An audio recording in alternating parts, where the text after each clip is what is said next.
Mind পাওয়ার ম্যাজিকে আপনাদেরকে স্বাগত জানাই। মনের শক্তি অসীম। আজকের বিষয় ডুয়াল মেন্টালিটি বা মনের দ্বৈততা। আমাদের প্রত্যেকের ভিতরে আসলে দুজন করে মানুষ বাস করে। একজন মিস্টার লুজার এবং আরেকজন মিস্টার উইনার। মিস্টার লুজার যে কোনো কাজ করে মনে আশা নিয়ে করে, কিন্তু একসময় হেরে যায়। তারপর সে হয় কপালের দোষ দেবে, না হয় আশেপাশের লোকের উপর দোষ চাপিয়ে নিজেকে মুক্ত করবে। কিন্তু মিস্টার উইনার সব সময় বিশ্বাস আস্থা নিয়ে কাজ করে এবং তারাই সফল হয়। মজার বিষয়, তাদের সংখ্যা পৃথিবীতে খুব কম, এই জন্য সফল লোকের সংখ্যা কম এবং ব্যর্থ লোকের সংখ্যাই বেশি দেখা যায় সমাজে।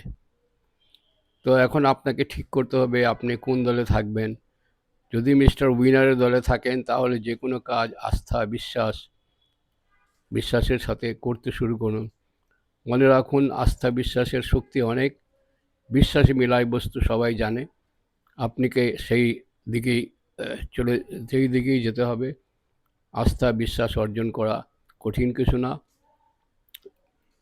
এখানে আরেকটি কথা বলে রাখা দরকার, বয়স কোনো ফ্যাক্টর না। বয়স হচ্ছে একটি সংখ্যা মাত্র। যে কোনো বয়সে আপনি শুরু করতে পারেন আস্থা বিশ্বাস অর্জন করার জন্য। শুধু মনের শক্তি যথেষ্ট। এই মনেরকে বলেন যে আমি অনেক আস্থাশীল, আমি অনেক বিশ্বাস নিয়ে যে এই কাজটি শুরু করতে যাচ্ছি, অতএব আমি নিশ্চিতভাবে সফল হতে যাচ্ছি।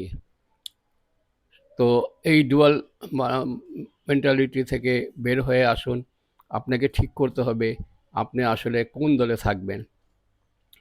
আমি আশা করব আপনি মিস্টার উইনারদের সাথে থাকবেন এবং আস্থা বিশ্বাসের সাথে সকল কাজ সম্পন্ন করবেন এবং করতে থাকবেন, অবিচল থাকবেন আপনার সেই আস্থা বিশ্বাসের সাথে। দেখবেন ধীরে ধীরে আপনার সামনের রাস্তাগুলো খুলে যাচ্ছে, সাফল্যের পথগুলো উন্মোচিত হচ্ছে। ধীরে ধীরে আপনি আপনার কাঙ্ক্ষিত লক্ষ্যে পৌঁছে যাচ্ছেন। ধন্যবাদ, ভালো থাকবেন।